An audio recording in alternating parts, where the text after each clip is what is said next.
పురుషోత్తం రెడ్డి గారు మీరు కూడా ఆ ప్రాంతం వారే, మీకేమనిపించింది? రెండు వైపులా తప్పులు ఉన్నాయా? అసలు ఇద్దరి పైగా ఆంధ్రాకి తీసుకురావాలని ఓ ప్రయత్నం చేస్తున్నారండి ఆ కేసు మొత్తాన్ని, అదొక యాంగిల్.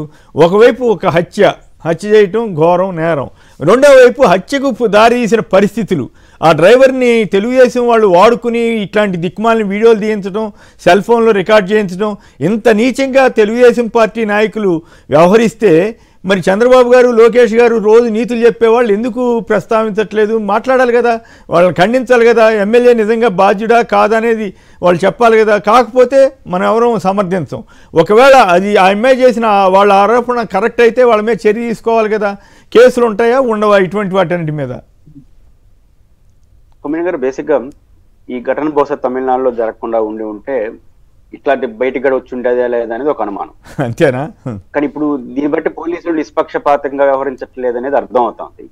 మా చిత్తూరు జిల్లాలో కొంచెం భిన్నమైన జిల్లా. ఇట్లాంటి గొడవలు, ఇట్లాంటి హత్యలు రాజకీయాల్లో నాకు తెలిసి లేవు. ఒక భయం కల్పిస్తుంది. ఎందుకంటే వ్యక్తిగత కారణాలతో కావచ్చు, రాజకీయ ద్వేషాలు, విభేదాలతో హత్యల వరకు వెళ్ళడం అనేది రాజకీయాల్లో అంత మంచిది కాదు, భయంగా కలుగుతుంది. ఎందుకంటే చిత్తూరు జిల్లా స్వభావ రీత్యా కూడా ఇట్లాంటివి ఎప్పుడు జరగదు. ఇట్లాంటి రాజకీయాలు ఎప్పుడు హత్యలు జరిగినట్టు ఇట్లాంటి కారణాలతో గొడవలు పడినారు, కొట్టుకున్న వాళ్ళు చూసినాం. కానీ ఈ రకమైనది వెళ్తే యాడికి వెళ్తుంది, ఇంకా కలిసి ఎట్లా పని చేయాలి అనే భయాలు కలుగుతుంది. రెండోది, ఇక్కడ రెండు స్పష్టంగా కనపడుతున్నాయి. ఒకరు వారి దగ్గర పనిచేసే వ్యక్తే గతం అంతవరకు హత్య జరిగారు, వాళ్ళ పాత్ర ఉందన్నట్టుగా క్లియర్ గా అర్థం అవుతున్నట్టు వాళ్ళు అరెస్ట్ చేసినారు. రెండోది, రెండు మిత్రపక్షాల మధ్య ఆధిపత్య పోరులో బయటకు వచ్చిన విషయాలుగా ఇంకొక కోణం కనిపిస్తా ఉంది. కాబట్టి క్లియర్ గా మిత్రపక్షాల మీద గొడవ. రెండోది, జనసేనకు సంబంధించినటువంటి నాయకులు. మీకు గుర్తుంటే పవన్ కళ్యాణ్ గారు ఆందోళన చేయడానికి వచ్చాడు, బహుశా వీరి గురించి అనుకుంటాను. శ్రీకాళహస్తిలో అప్పుడు సర్కిల్ ఇన్స్పెక్టర్ తో ఏదో గొడవ జరిగితే చిత్తూరు జిల్లాలో ధర్నాకు కూడా వచ్చారు పవన్ కళ్యాణ్ గారు వీరికి మద్దతుగా. అంటే చాలా ముఖ్యమైన వ్యక్తులు వీళ్ళు ఆ పార్టీకి సంబంధించిన వరకు. కాబట్టి అంత ముఖ్యమైన వ్యక్తులు గురించి వచ్చాడండి ఆయన పవన్ కళ్యాణ్ గారు అప్పుడు జనసేనకి ఇష్యూలో ఆ సర్కిల్ ఇన్స్పెక్టర్ ఏదో చేసుకున్నారనే కారణంతోనే అవును ధర్నాకు వచ్చాడు. ఓకే, అంజు యాదవ్ గారు అప్పుడు సర్కిల్ ఇన్స్పెక్టర్ జరిగింది. అంటే నేనేమంటుంది చాలా ఇంపార్టెంట్ పర్సన్స్ అంటున్నాను. మొదటి నుంచి కూడా బాగా యాక్టివ్ ఉంటారు. అంతవరకు వారిని అభినందించారు. రాజకీయాల్లో యాక్టివ్ ఉండడం, బట్ ఫెరోసెస్ నేర్పితే ఏది పడితే అది మాట్లాడడం కూడా జరుగుతుంది. రెండు ఉన్నాయి. అంటే ఫెరోషియస్ గా ఏది పడితే అది మాట్లాడడం,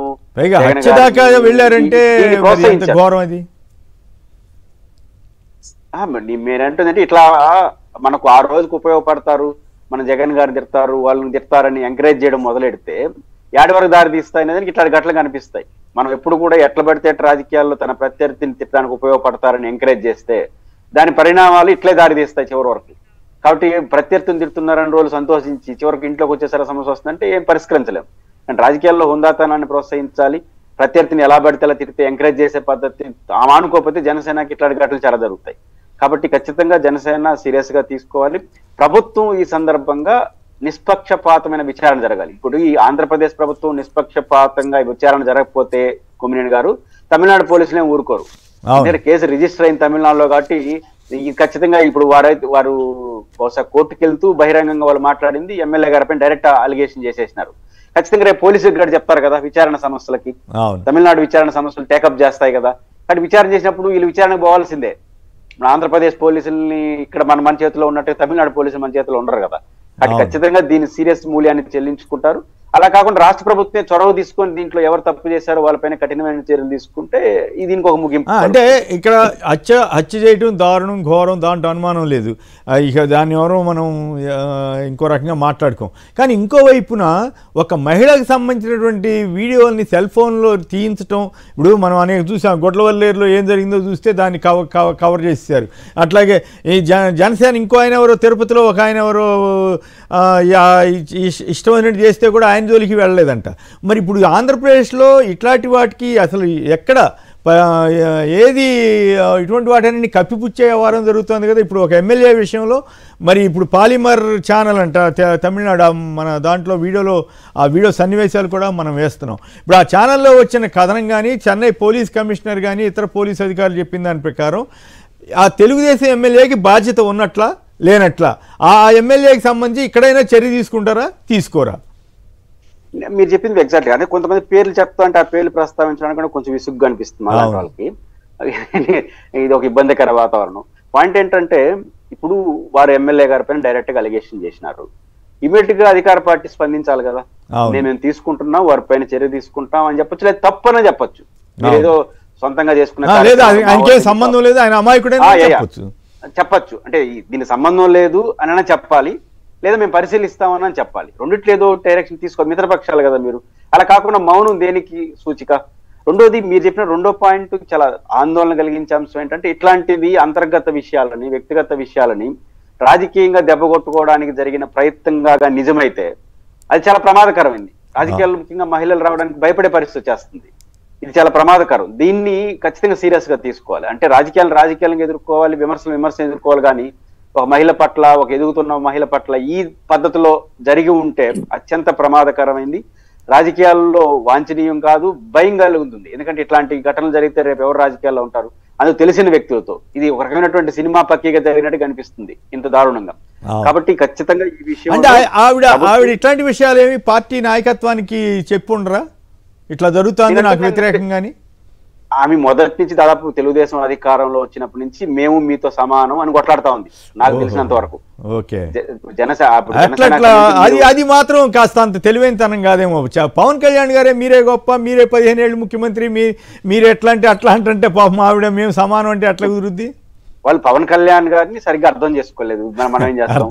సమస్య ఏంటంటే వారు మంత్రులు వచ్చినా ఎవరు వచ్చినా మా వల్ల మీ వల్ల కలిసి గెలిచారు కాబట్టి మీరు మేము సమం అనే పరిస్థితి గత 6 నెలలుగా కొనసాగుతుంది. ఏ మంత్రి వచ్చినా వాళ్ళు అడగడం ఏంటి మాకు ప్రాధాన్యత ఇరా, మేము కూడా ప్రభుత్వంలో భాగస్వామ్యంగా. ఈ తేడా కనిపిస్తాం. ఈ చిత్తూరు జిల్లాలో ఏ నియోజకవర్గంలో ఇంత బహిర్గతం కాల ఇట్లా మీరు మేము సమానం అనే చర్చ నడుస్తుంది. ఇది అంటే ఈ సీక్వెన్స్ అంటారు కదా, ఒకదానికి కనెక్షన్ కనిపిస్తూ ఉంటుంది. ఎక్కడ ప్రారంభమైంది, ఎక్కడ కొనసాగుతా ఉంది, ఎక్కడ ముగిస్తా ఉంది అనేది కనపడతా ఉంది. కానీ రాజకీయంగా వచ్చినటువంటి విభేదాలు, వ్యక్తిగత పోకడలు, పరస్పరం ఒకరిపైన ఒకరు నిందలేసుకోవడం, దాడులు చేసుకునే వరకు దాడులు తీసిన దుష్పరిణామం ఒక హత్యకు దారి తీసింది అనేది చాలా క్లియర్ కనిపిస్తుంది. అంటే అందులో మిత్రపక్షాలను పదం ఆడుతున్నారంటే మీరు ఎక్కడో ఒక చోట పరిష్కారం కాకపోతే ఒక ఇంటికి వెళ్ళిపోతే ఎక్కడికి వెళ్ళిపోతుంది వ్యవహారం? కాబట్టి తెలుగుదేశం పార్టీ కూడా సుధీర్ గారు చేశారా లేదా వారు ఆరోపణ చేస్తున్నారు. కానీ ప్రభుత్వం పార్టీ స్పందించి తప్పో ఒప్పో చెప్పాలి, విచారణ జరిపించాలి. వీళ్ళు అంతర్గత విచారణ తమిళనాడు పోలీసులు కూడా సహకరించాలి. ఏపీ పోలీసుల తీరుతెన్నులు చూస్తే మనకి అట్లాంటి నమ్మకం కలగట్లా. ఇప్పుడు మనం చూస్తున్నాం కదా, జడ్పీ చైర్పర్సన్ హారిక మీద అంత దాడి చేస్తే కనీసం చర్య తీసుకోలేదు. పోలీసు అయితే ప్రసన్న కుమార్ రెడ్డి ఇంటి మీద దాడి జరిగితే ఆ కేసే పెట్టలేదని మరి ఇప్పుడు ఏమైనా పెట్టారని తెలియదు. 4-5 రోజులు ఇట్లా జరిగి ఎక్కడ చూసినా ఇదే అరాచకం, ఆటవిక పాలన సాగుతోంది కదా. మళ్ళీ దాని గురించి కూడా మనం మాట్లాడుకుందాం. ఇక్కడ బేసిక్ గా హారిక గారికి సంబంధించి చాలా సీరియస్ విషయం. ఆమె జిల్లా పరిషత్ చైర్పర్సన్, జిల్లాకి ప్రథమ మహిళ. అవును, ఆమె వస్తున్నారు కార్యక్రమం అంటే కనీసం సెక్యూరిటీ గార్డ్ ఇవ్వట్లేదంటే ఆమెను ఒక విషయంలో అభినందించాలి హారిక గారిని. అసలు ఏ మాత్రం వెనక్కుండా ఒకసారి కొత్త రాజకీయాలకు ఆమె బహుశా యంగ్ లేడీ, ఒక బీసీ మహిళ. జగన్మోహన్ రెడ్డి గారు బీసీ మహిళలకు జడ్పీ చైర్మన్ లాంటివి, మేయర్ లాంటి అవకాశం ఇచ్చినప్పుడు వాళ్ళు ఉపయోగించుకొని యాక్టివ్ గా పనిచేస్తారు. మేము ఎదుర్కొంటా ఉంటాం. అక్కడ పోలీసులు ప్రత్యేక పాత్ర వహిస్తారు. ఇట్లాంటి మహిళల పైన జరుగుతున్న దాడులు, ఇబ్బందులు వచ్చినప్పుడు పోలీసులు మెన్నుదనగా నిలబడాలి, మానసిక ధైర్యాన్ని ఇచ్చేట్టుగా ఉండాలి. అదేం లేకుండా ఏకపక్షంగా వెళ్తే ఏమవుతుంది? పరిస్థితులు ప్రభావం చేతి దాటిపోయిందంటే రేపు ఇబ్బందికర పరిస్థితి. నేను ఇంకోటి కూడా చెప్తున్నాను, ఈ కేసులో ప్రభుత్వం సీరియస్ గా తీసుకోకపోతే ఇది కేసు నమోదైంది తమిళనాడులో, వాళ్ళు పైపించి వదలరు. మన అందులో పవన్ కళ్యాణ్ గారు తమిళనాడులో చాలా సీరియస్ గా రాజకీయాలు మార్చే పనిలో ఉన్నాడు కాబట్టి వాళ్ళేం వదలరు. ఇప్పుడు పోలీసులు అన్ని చోట్ల ఏకపక్షంగా ఉంటారని అనుకోసాలం కదా. వాళ్ళు కూడా ఇప్పుడు దేనికైతే తప్పు ఎవరిదుంటే వాళ్ళది ఆ పార్టీ ఈ పార్టీ అనే దాంతో సంబంధం లేకుండా చేయాల్సిన పోలీసులు అచ్చంగా అదే ఇప్పుడు మొన్న అంబటి రాంబాబు గారు చెబుతున్నారు, తెలుగుదేశం పార్టీ ఏదింట్లాగా కొంతమంది మారిపోతున్నారు. అది దురదృష్టకరం కదా. ఎవరు తప్పు అయితే వాళ్ళకి చేయమనండి, అంతేగాని ఇట్లా చేస్తే ఎట్లా?